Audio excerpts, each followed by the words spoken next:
Bueno, buenos días. Tenemos la alegría de anunciar la aprobación del Plan de Eficiencia Energética. Les voy a dar un brevísimo resumen. El plan está disponible, es público a partir de ahora y quedamos a las órdenes para abundar en mayor información o explicaciones al respecto.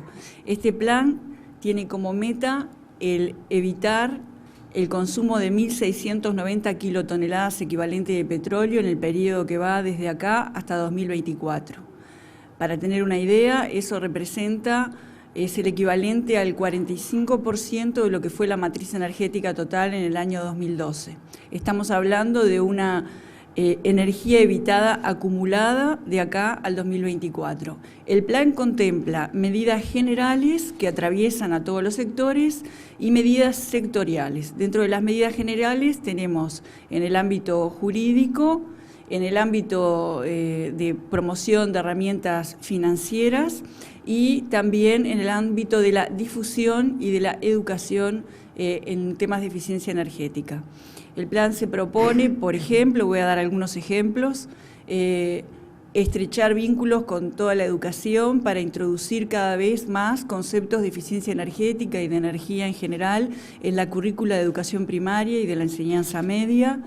También este plan contempla lo que es el apoyo a las pymes en medidas de eficiencia energética. Ustedes saben que cada pequeña y mediana empresa en realidad no genera un gran ahorro con medidas de este tipo y a veces no lo pueden encarar porque necesitan ingeniería, necesitan consultoría, pero en masa, digamos, en su conjunto, son un aspecto significativo en el ahorro de energía. Y este plan contempla medidas muy concretas para apoyar a las pymes en este sentido. También contempla medidas dirigidas, como decía, a sectores, al sector industrial, de comercio y servicios, al sector público.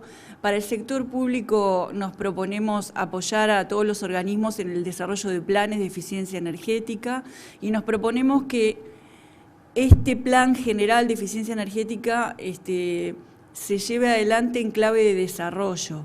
La eficiencia energética es mucho más que el ahorro de energía, es la optimización del uso de la energía y eso nos da la oportunidad de generar capacidades nacionales que sepan cómo optimizar el uso de energía. Entonces, por ejemplo, en el sector público nos proponemos que haya planes de eficiencia energética que necesiten de la contratación de microempresas o de unipersonales especializadas en procesos de eficiencia energética. Entonces, resolviendo estos planes para el sector público, vamos a estar teniendo una herramienta que en sí va a estimular a la industria nacional del conocimiento, de la ingeniería y de la energía en general. Nos proponemos también cuestiones innovadoras, por ejemplo, el desarrollo del etiquetado para edificios. Y acá tenemos por delante un trabajo importante con el Ministerio de Vivienda y con la Facultad de Arquitectura, donde vamos a desarrollar la implementación de este plan de etiquetado de edificios eficientes en términos del uso de la energía. Vamos a también desarrollar un premio para estos edificios y vamos a continuar con lo que es el premio anual de eficiencia energética, con la expedición de certificados. Nos proponemos que haya una difusión importante de los conceptos de eficiencia y que toda la gente pueda tener acceso a las herramientas y a los conceptos en este sentido. Bueno, esta es una síntesis un poco desordenada, el plan queda a disposición y quedo a disposición por preguntas. Muchas gracias, señora ministra. Señor ministro de Economía, lo escuchamos. No, primero... Señor director, perdón. Buenos días para todas, para todos. Un gusto. Me toca informar que en el Consejo de Ministros se informó sobre el avance realizado la semana anterior. Como ustedes saben, y fue informado, el día 31 vencía el plazo, un mes antes de la presentación del presupuesto nacional ante el Parlamento, vencía el plazo para el acuerdo de las transferencias de recursos nacionales a los gobiernos subnacionales. Y bueno, fue tratado el tema, especialmente valorando como un gran paso en el proceso presupuestal que estamos recorriendo, un paso importante, y el Consejo de Ministros, especialmente el presidente, valoraron 3 aspectos del mismo. Uno, lo que tiene con referencia principalmente a la cantidad de recursos, que es lo que prevé la legislación vigente, otorgados a los municipios, para uso de cada uno de los 112 municipios a nivel nacional, y el avance que implica este acuerdo, que, como ustedes saben, para el año 2019 vamos a estar cumpliendo con el 100%, con el 10% de los recursos nacionales directamente a los municipios. Eso es un tema extremadamente importante, por lo que significa la política de cercanías, por lo que significa la concepción del alcalde trabajando directamente con la gente, y que los frutos de los recursos se palpen directamente en territorio en cada uno de los lugares. Ese fue un primer punto de resalte. El segundo punto de resalte es el primer aspecto que implica incorporar como compromiso de gestión, esto es decir, con el compromiso efectivo por parte de los gobiernos departamentales de las obligaciones de información relativas a aspectos presupuestales, financieros, de deuda y de sostenibilidad fiscal, tanto a nivel departamental como a nivel municipal, elementos que resultan de especial importancia para un mejor saneamiento, un mejor control de las finanzas de todos los gobiernos departamentales. Y, en tercer lugar, otro aspecto resaltado en el Consejo de Ministros fue los montos relacionados con los programas de caminería rural. Si nosotros establecemos el global, estamos llegando en el periodo a una cifra largamente superior a los 200 millones de dólares aplicados en un tema que, como ustedes saben, ha sido y viene siendo de especial sensibilidad por parte de todos los gobiernos departamentales y, por supuesto, también del Gobierno Nacional, que coincidíamos en este diagnóstico. Este ha sido un trabajo, como ustedes saben, conjunto del Consejo de Ministros, en particular, como corresponde a las cuestiones presupuestales, un trabajo muy mancomunado con el Ministerio de Economía y Finanzas, que ha arribado a este proceso de éxito, y que bueno, nos tendrá trabajando, como siempre, en el futuro a favor de la mejora cada vez más de todos estos procedimientos. Bien, muy buenos días para todos.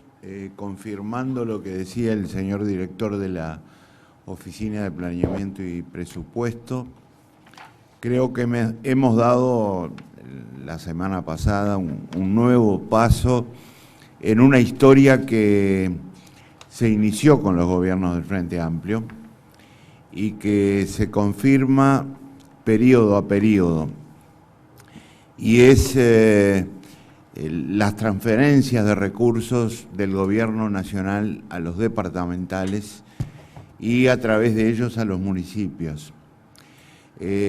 Nosotros no solo hemos innovado desde el año 2005 en adelante en el volumen de recursos asignados a los gobiernos departamentales y municipales, sino también, y esto lo quiero destacar especialmente, en la rigurosidad y la puntualidad con las que han sido servidos estos recursos, se han realizado las transferencias, lo cual para los trabajos de los gobiernos departamentales y municipales es absolutamente fundamental en el sentido de la planificación de sus trabajos, de sus obras, en el sentido de la certeza con la que van a percibir no solo un determinado volumen de recursos, sino el momento, la fecha en la que van a recibir esas transferencias. Esto es fundamental.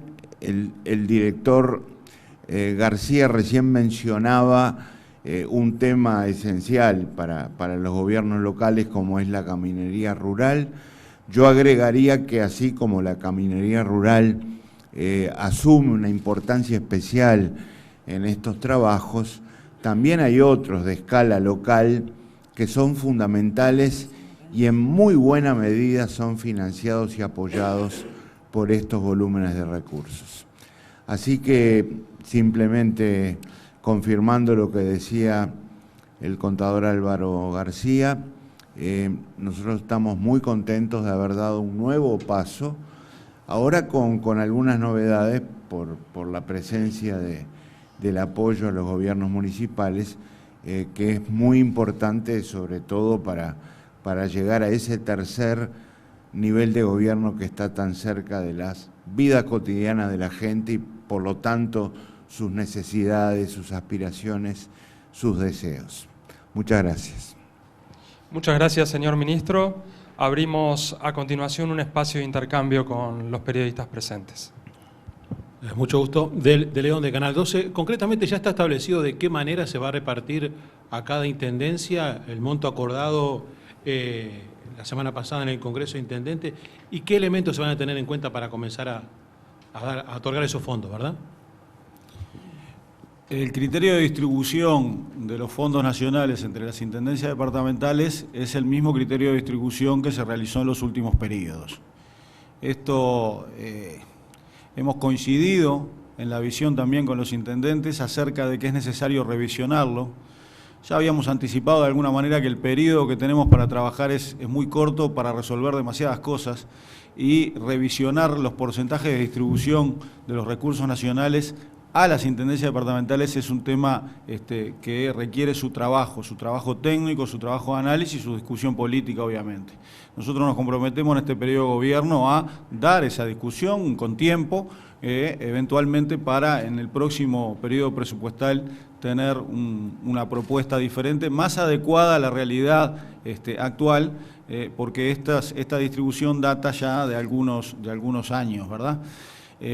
Diferente es el caso de la distribución de los recursos que yo planteaba recién, que en el 2019 se llega al 10% del total de los recursos para los gobiernos municipales.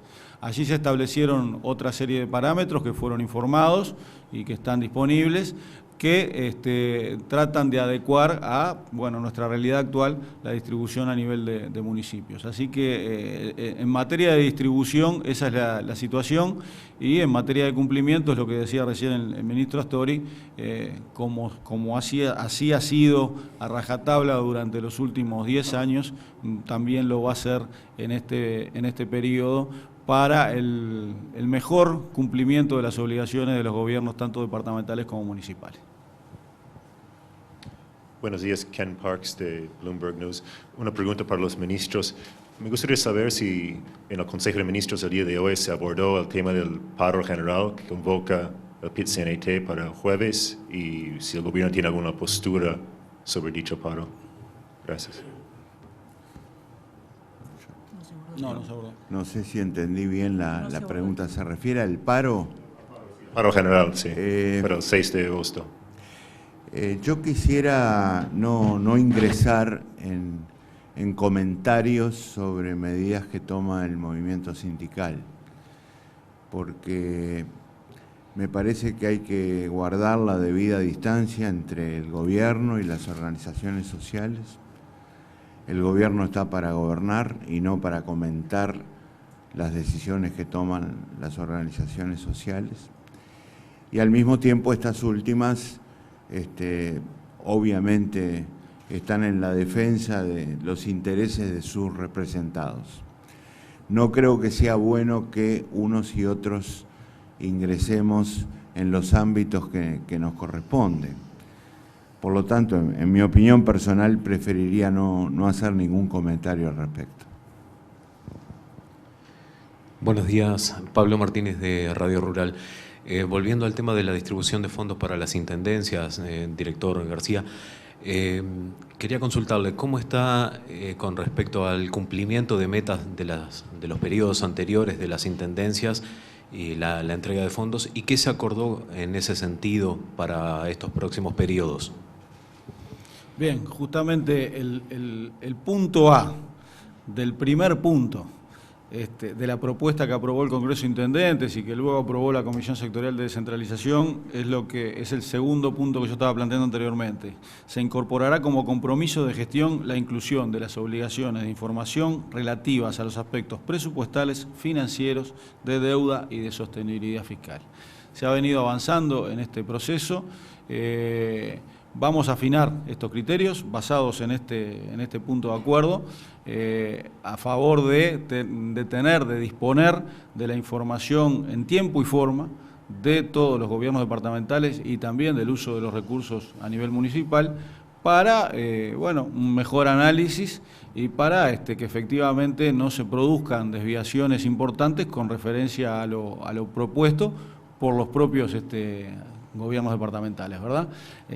Nos parece muy importante que se incorpore, así como ha sido incorporado, yo creo, a nivel nacional, que se incorpore a nivel departamental y a nivel municipal también la variable de la sostenibilidad fiscal, del equilibrio de las finanzas, del trabajo en esa materia también, que no siempre así ha sido visualizado como un aspecto necesario y que ha generado tantos problemas.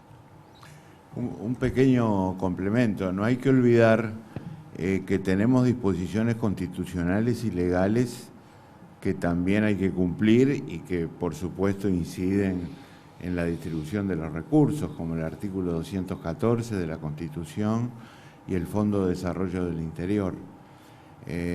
Disposiciones que obviamente hemos cumplido rigurosamente hasta ahora y las vamos a seguir cumpliendo. Buen día, Lorena Piñeiro de BTV Noticias. ¿Cómo observa el Gobierno Nacional la situación económica de varias intendencias donde algunos jefes comunales ya están planteando la reducción de su plantilla de trabajadores en el marco de estos recursos que se le están otorgando? Conocemos algunos casos, en algunos casos conocemos que es necesario el equilibrio de las finanzas. Pueden ser esas medidas, pueden ser otras medidas, eso depende de la autonomía de cada uno de los intendentes, obviamente.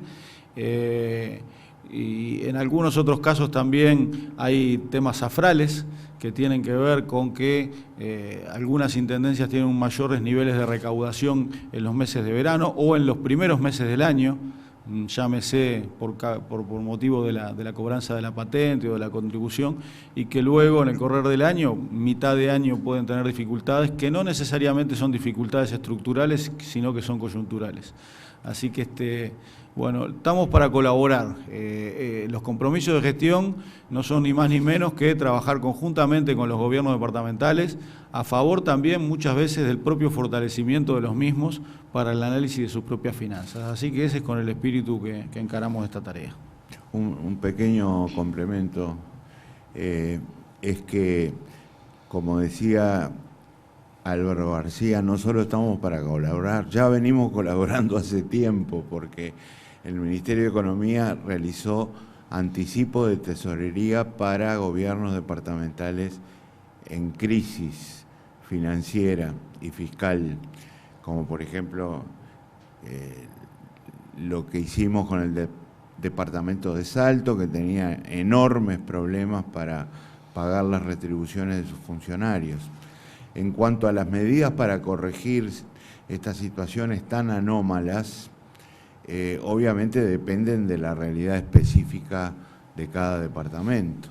Y en cada departamento habrá que hacer un análisis muy riguroso, y no es la primera vez que va a pasar, para equilibrar esas finanzas que han sufrido en el último periodo, antes de las elecciones y naturalmente antes de la asunción de los nuevos gobiernos, algunas características, algunos cambios que perjudicaron notoriamente el equilibrio fiscal y financiero de estos gobiernos. No es la primera vez que ocurre, por supuesto. Recuerdo en periodos anteriores, por ejemplo, la situación que vivió el departamento de Rocha, después de haber también vivido experiencias muy similares a las de Salto. Y sin embargo, con mucha voluntad y con el apoyo del Gobierno Nacional, se salió de esa situación. Nosotros confiamos que ocurra lo mismo en estas circunstancias. ¿Qué tal? Buenos días, Magdalena Correa de Montecarlo Televisión. Quería consultarles, teniendo en cuenta que están presentes justamente ustedes, si hubo avances respecto a la Antel Arena, si hay alguna novedad, considerando que el viernes pasado el expresidente Mujica y actual senador dijo que podría haber novedades en esta semana, simplemente conocer algún detalle. Sí, hubo avances, hay una arquitectura, digamos, de reiniciación del proyecto para el año que viene. sobre la base de un fideicomiso en el que va a participar la Corporación Nacional para el Desarrollo. Nosotros estamos ultimando algunos detalles, sobre todo en el plano jurídico, para asegurar que todas las características del proyecto funcionen adecuadamente, y vamos a estar en condiciones en las próximas horas de comunicar estos detalles. Pero la arquitectura del proyecto ya está terminada. Vamos con la última pregunta, por favor. Ministro Astori, con respecto al acuerdo de precios que se logró con los empresarios, se dice por estos días que es muy notorio el remarque que ha habido previo a este acuerdo de precios. ¿Se analizó esto desde el Ministerio de Economía justamente en el momento de hacer ese acuerdo de precios? Se ha publicado el índice de precios de la primera quincena de julio, pero esto fue posterior. ¿Cómo analizó el Ministerio de Economía esa situación?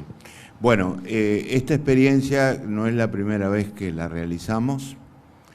Es, creo yo, a esta altura la tercera. En todas las ocasiones previas, y estoy seguro que en esta también funcionó muy bien, en este caso estamos congelando los precios de 1.600 artículos de los llamados de primera necesidad durante el lapso de 2 meses, de 60 días. Y han participado con un ánimo de cooperación destacable la Asociación de Supermercados, la Cámara de la Industria Cárnica, de la Industria Frigorífica, la Cámara de Industrias, la Cámara de Importadores del Uruguay, que tienen una influencia importante en la formación de precios. Respecto a la pregunta concreta, a mí no me consta, no he hecho estudios que me permitan señalar si hubo un remarque de precios previo al acuerdo. No tengo constancia de eso. La verdad es que digamos, en el Ministerio no disponemos de un análisis que permita contestar esa pregunta. Sinceramente no creo que haya habido un remarque de precios sustancial antes del comienzo de la vigencia del acuerdo.